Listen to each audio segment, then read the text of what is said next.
আপনার কথা শুনে মনে হচ্ছে না আপনি দেখেছেন। ডোন্ট প্লিজ এই ধরনের রাবিশ কথা বলবেন না আমার সাথে। প্রচণ্ড ধৈর্যশক্তি ও বাচনভঙ্গির কারণে দেশ জুড়ে সামাজিক যোগাযোগ মাধ্যমে প্রশংসায় ভাসছেন উপস্থাপিকা দীপ্তি চৌধুরী। কোটা সংস্কার আন্দোলনকে কেন্দ্র করে দেশ জুড়ে উদ্ভূত পরিস্থিতি নিয়ে সম্প্রতি একটি বেসরকারি টেলিভিশনের টক শোতে কথা বলেন বিচারপতি শামসুদ্দিন চৌধুরী মানিক এবং বিএনপি নেতা গোলাম মাওলা রনি। আর এই অনুষ্ঠানটির সঞ্চালনার দায়িত্বে ছিলেন উপস্থাপিকা দীপ্তি চৌধুরী। প্রায় ৪৯ মিনিট পর্বের এই টক শোতে শুরু থেকেই বেশ বুদ্ধিদীপ্ত আলোচনা ও ধৈর্যের পরিচয় দিয়ে তিনি এখন সারা দেশে ভাইরাল।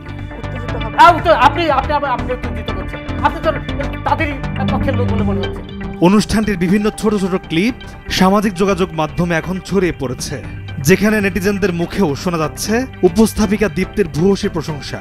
এরপর থেকে প্রশ্ন উঠেছে, কে এই উপস্থাপিকা? জানা গেছে দীপ্তি জগন্নাথ বিশ্ববিদ্যালয়ে নৃবিজ্ঞান বিভাগে স্নাতক করছেন। দীপ্তি যখন ৮ম শ্রেণীতে পড়তেন তখন থেকে তার উপস্থাপনায় হাতে খড়ি।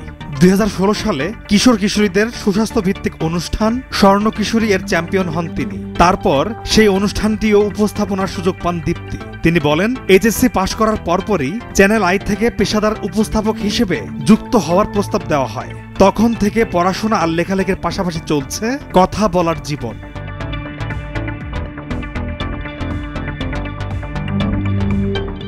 সম্প্রতি দেশের একটি গণমাধ্যমকে দেওয়া সাক্ষাৎকারে সেদিনকার সেই টকশো নিয়ে কথা বলেছেন এই উপস্থাপিকা। তিনি বলেছেন, সেদিন আমি আলাদা কিছু করিনি। যখন আমি ওই চেয়ারে বসি তখন আমার অতিথিকে সম্মান করে জনগণ ও দর্শক যে প্রশ্নটি করতে চায় সেই কাজটি আমি করেছি। এটাই হয়তো মানুষ ভালোভাবে নিয়েছে, তারা প্রশংসা করেছে। তবে আমার মনে হয় আমি খুব মহান কিছু করিনি। ভাইরাল হওয়া প্রসঙ্গে দীপ্তি বলেন, পর্বটি প্রচার হওয়ার পর আমি অনেক ফোন কল পেয়েছি, মেসেজ পেয়েছি। সবার উত্তর দেওয়া সম্ভব হয়নি, তবে সকলের প্রতি ভালোবাসা জানাতে চাই।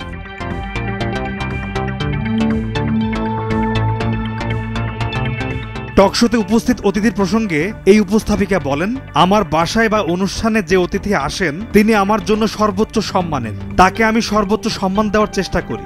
এক্ষেত্রে তার আচরণ আমাকে কখনো প্রভাবিত করে না, করেনি। সবসময় চেষ্টা করি আমি যেন নিজের জায়গাতে ঠিক থাকতে পারি।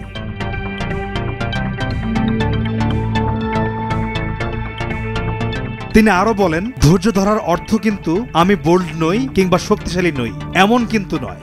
বরং আমার মনে হয়েছে শক্তিশালী কথা চিৎকার করে না বললেও সেটা শক্তিশালী, আর যদি কথাটি দুর্বল হয় তাহলে চিৎকার করলেও সেটা দুর্বলই থেকে যায়।